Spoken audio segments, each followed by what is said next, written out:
حضرت امام حسین عالی مقام رضی اللہ تعالیٰ عنہ کی شہادت مبارکہ سے جو ہمیں اسباق ملتے ہیں اس میں سے دو ایک سبق آپ کی خدمت میں عرض کرنے ہیں۔ پہلے تو یہ یاد رکھ لیں کہ اللہ تعالیٰ نے اپنے محبوب کریم علیہ السلام کی زبان سے ہمیں یہ پیغام دیا ہے کہ تم مجھے یہ کہو کہ اے اللہ، ہماری نماز، ہماری قربانیاں، ہمارا جینا اور ہمارا مرنا یہ سب اس رب کے لیے ہے جو تمام جہانوں کو پالنے والا ہے۔ قل ان صلاتی و نسکی و محیای و مماتی للہ رب العالمین۔ آپ فرما دیجئے بے شک میری نماز، میری قربانیاں، میرا دنیا میں رہنا، پردہ کرنا سب اس رب کے لیے جو تمام جہانوں کا پالنے والا ہے۔ سب سے پہلے تو اپنی زندگی کے اندر 24 گھنٹوں میں سے اچھے طریقے سے سوچ کر، سمجھ کر، فکر کر غور کریں کہ ہمارے پاس 24 گھنٹوں میں سے کتنا وقت ہے جو ہم نے صرف اس لیے صرف کیا ہے کہ ہمارا دین کچھ تھوڑا سا آگے بڑھ جائے اور دین کے لیے ہم کچھ اپنے آپ کو پیش کر سکیں۔ اپنے وقت کا تعین کریں، اس کے بعد پھر اپنا جتنا مال اللہ نے دیا ہے اس مال میں سے آپ دیکھیں کہ ہم کیا اس میں سے اتنا کچھ نکال رہے ہیں جو تھوڑا بہت ہمارے مذہب کے لیے، دین کے مشن کے لیے کام آ جائے۔ کچھ نہ کچھ آپ باعث بنے دین پھیلانے کا۔ رسول کریم صلی اللہ علیہ وسلم نے اس ڈیوٹی کو اس رنگ میں بیان کیا ہے۔ حضور نے فرمایا کہ بلغوا عنی ولو آیا، ایک آیت تم تک پہنچ گئی ہے، اب میں تمہاری ڈیوٹی لگا رہا ہوں کہ تم نے اس آیت کو آگے پہنچانا ہے۔ صحابہ اگر ابلاغ دین نہ کرتے، تبلیغ نہ کرتے، اپنے پاس چیزیں رکھتے تو ہم تک دین پہنچتا نہ۔ انہوں نے بڑی ذمہ داری کے ساتھ، روایت حدیث کا معاملہ ہو یا حفظ دین کا، بڑی ذمہ داری کے ساتھ پھر ہمارے محدثین نے محنت کی اور کتابیں جمع کر کے ترتیب دے کے ہم تک پہنچائیں۔ ہماری یہ ذمہ داری ہے کہ ہم خیر کی بات آگے پہنچائیں، خیر کی بات۔ ہمیں بڑی مثالیں آتی ہیں، بڑی ساری چیزیں ہمارے پاس ہوتی ہیں، بڑا کچھ ہم کہہ سکتے ہیں، بڑی ہمیں کہانیاں یاد ہوتی ہیں، تو یہ تو ہمیں الجھا دے گا یہ سارا معاملہ۔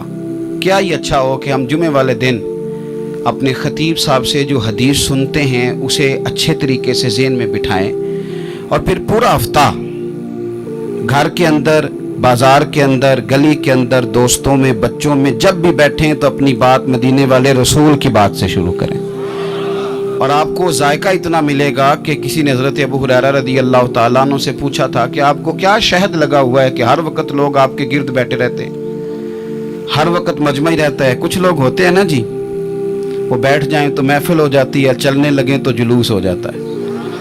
کچھ لوگ ہوتے ہیں، تو کہا حضرت آپ کون سا شہد ہے؟ تو حضرت ابو ہریرہ فرمانے لگے شہد میاں کوئی بھی نہیں، میں نہ کسی کو اپنی بتاتا ہوں، نہ باپ دادا کی بتاتا ہوں، نہ برادری قبیلے کی بتاتا ہوں، میں تو جس کو بھی بتاتا ہوں محمد عربی کی بات ہی بتاتا ہوں۔ تو بس یہ آپ سمجھ لیں کہ میری بات بن گئی ہے تیری بات کرتے کرتے۔ تو ایک یہ بات آپ نے ذہن میں رکھنی۔ دوسرا پیغام میرا آپ کے لیے یہ ہے آج کی اس خوبصورت بزم میں کہ دین اور دیندار لوگ ایک نیکی کریں کہ وہ لوگوں کے دلوں میں اگر دین کی محبت نہیں بھر سکتے تو کم از کم نفرت تو نہ بھریں۔ اب تو یقین کریں کہ تکلیف روز بروز بڑھتی چلی جا رہی ہے۔ یوں لگتا ہے کہ دین دنیا میں صرف بحث کرنے کے لیے آیا، لڑائیاں ہی لڑائیاں ہیں، مناظرے ہی مناظرے، بحث ہی بحث۔ کیا شکل دکھا رہے ہیں ہم لوگوں کو مذہب کی کہ اس میں صرف بحث ہے، لڑائی ہے۔ نبی پاک صلی اللہ تعالی علیہ وسلم کم ناراض ہوتے تھے، لیکن مسلم شریف میں حدیث ہے، کچھ لوگوں نے شکایت لگائی کہ یا رسول اللہ صلی اللہ علیہ وسلم ہماری مسجد کا امام لمبی نماز پڑھاتا ہے، کوئی اتنا قابل تعزیر جرم تو نہیں تھا، نماز لمبی پڑھاتا ہے۔ تو مسلم شریف میں ہے کہ اللہ کے محبوب صلی اللہ تعالی علیہ وسلم غضبناک ہوئے، اور لفظ کیا ہے؟ حضور فرمانے لگے میں لوگوں کو دین کے قریب کرتا ہوں، تو دور کرتا ہے۔ فرمایا خود پڑھنی ہو تو جتنی مرضی لمبی پڑھنا، لیکن لوگوں کو مختصر نماز پڑھا تاکہ وہ دین کے قریب آئیں۔ حضور مفتی اعظم عالم اسلام شہزادہ اعلیٰ حضرت शेख मुस्तफ़ा रज़ा खान साहब रहमतुल्लाह अलैह, हमारे दादा मुर्शद, आपके ख़िलाफ़ कुछ लोगों ने किताब लिखी और बरेली शरीफ के उर्स में वो किताब बांटी गई। 24 सफ़र को उलमा की वहाँ मीटिंग होती है और हज़ारों उलमा उसमें, रासिखुल इल्म लोग वहाँ मौजूद होते हैं, रासिखुल अकीदा।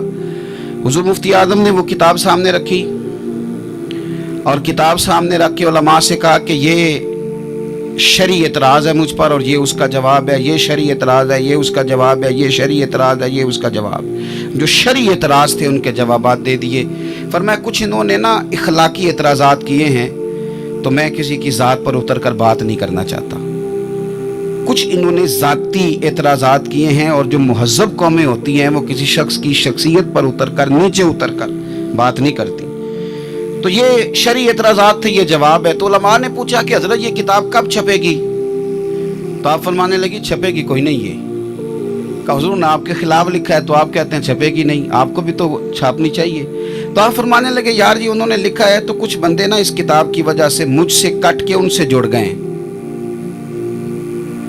तो अब जब उनका ज़हन मुझसे कटा है, किसी और की तरफ जुड़ा है, तो अब मैं जवाब लिखूंगा तो वहाँ से भी कट जाएंगे, तो फिर मुंतशिर हो जाएगा उनका जहन, हो सकता है किसी गुमराही की जानिब चले जाएं। तो चलो मेरी एक ज़ात हदफ तनकीद बनी है तो कोई हर्ज नहीं। मैं नहीं चाहता कि मेरी वजह से कुछ लोगों का ज़हनी नुकसान हो। मैं लोगों को मुस्तफ़ा के दीन का प्यार देना चाहता हूँ, दीन से बेजार नहीं करना चाहता। मेहरबानी फरमाएं। मैंने जुमे में भी यूं दोनों हाथ बांध के कहा था, तकरीर करने वालों, नकाबत करने वालों, बस करो।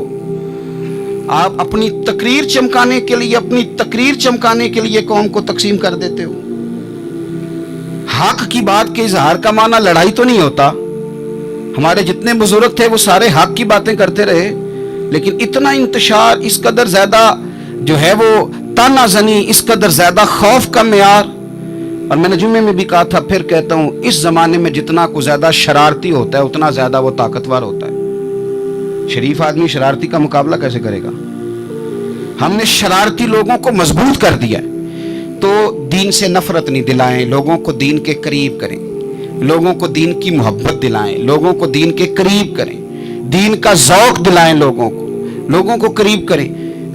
आज की बात है, एक दोस्त बड़ी दूर से आया है, आज की बात बड़ी दूर से। उसने मुझसे आके कहा कि हज़रत साहब अब तो मेरी हालत ये है कि मैं गुनाह कर कर के तंग आ गया हूँ। मेरे इर्द गिर्द गुनाह के मौके रहते हैं, मैं तंग आ गया हूँ। लेकिन मैं एक मुंतशिर आदमी हूँ, मुझे हर वक़्त का वसवसा, हर वक़्त की परेशानी, हर वक़्त की मुसीबत। वो कहता है मैं जिस आलिम के, दरवेश के, सूफ़ी के, मौलवी के करीब जाने लगता हूँ उसके ख़िलाफ़ मुझे कोई ना कुछ है मिल जाती है। तो दीन सच्चा है, खरा है, तो क्या ऐसा नहीं हो सकता कि दीन पे अमल करने वाला भी को खरा मिल जाए? मैं जिधर जाता हूँ मुझे कोई ना कोई उस बंदे के खिलाफ कहानी मिल जाती है। तो याद रखें, जब लोग दीनदारों से नफरत करते हैं तो फिर दीन से नफरत करने लगते हैं। ये हमने तबाही कर दी है, हमने जुल्म की इंतहा कर दी। मेहरबानी फरमाएं, ये बड़ा साफ सुथरा दीन है, ये बड़ा पारसा दीन है, ये बड़ा खरा दीन है। और ये जो आपको लोग बताते हैं ना सारे गलत हो गए, एक मैं सिर्फ ठीक बचा हूं, तूने बताओ तुम्हारी बात माने कि मदीने वाले रसूल की बात माने? नबी पाक सल्लल्लाहु अलैहि वसल्लम ने फरमाया मेरी उम्मत कभी गुमराही पर जमा नहीं होगी। ये नहीं हो सकता कि सारी गुमराह हो जाए। तो इसलिए इंतशार का मिजाज छोड़ें और लोगों को मीठा, ठंडा, प्यारा, खूबसूरत दीन लोगों तक पहुंचाएं। मीठी बात करें और अच्छे तरीके से लोगों तक पैगाम हक पहुंचाएं। लोग कहते हैं जी मैं बात सच्ची करता हूं इसलिए तलख रहता हूं। नबी पाक से ज्यादा सच्ची बात तो कोई भी नहीं करता था। हुजूर बात भी सच्ची करते थे और लहजा भी शहद से ज्यादा मीठा होता था।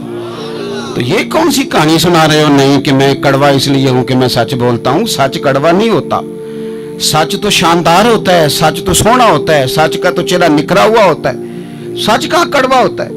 कड़वा कुसैला तो तू है, इसलिए तूने सारी तबाही उतार दी। तीसरी बात, आज की इस गुफ्तगू में तीसरा पैगाम इमाम अली मकाम की शहादत के लिहाज से ये सुने कि ज़रूरी नहीं कि जो बात आप कर रहे हों सारे लोग उससे एग्री भी करें, ये भी ज़रूरी।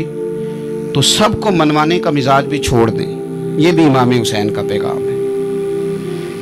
उस वक़्त तो ढेर सारे लोग यजीद की तरफ चले गए थे, اور امام علی مقام میدان میں نکلے اور معمولی آدمی نہیں، نواس رسول، جگر گوش ہے بطول. یہ جو کربلا کی ریت پہ خون بہا ہے، یہ آپ کو پتہ ہے خون کس کا ہے؟ یہ رسول کریم کا خون ہے. یہ نبی کریم کا خون بہا ہے. اللہ کرے آپ کو سمجھ آئے. نبی پاک کا خون بہ گیا، لیکن 4.5 سال حکومت پھر بھی یزید کر گیا. آپ کو کس بات کی جلدی ہے کہ سارے لوگ مان جائیں اور سارے ہمارے پیچھے لگ جائیں اور سارے جو میں کہہ رہا ہوں اس کے پیچھے لگ جائیں؟ یہ آپ کو جلدی کیوں ہے؟ مجھے جلدی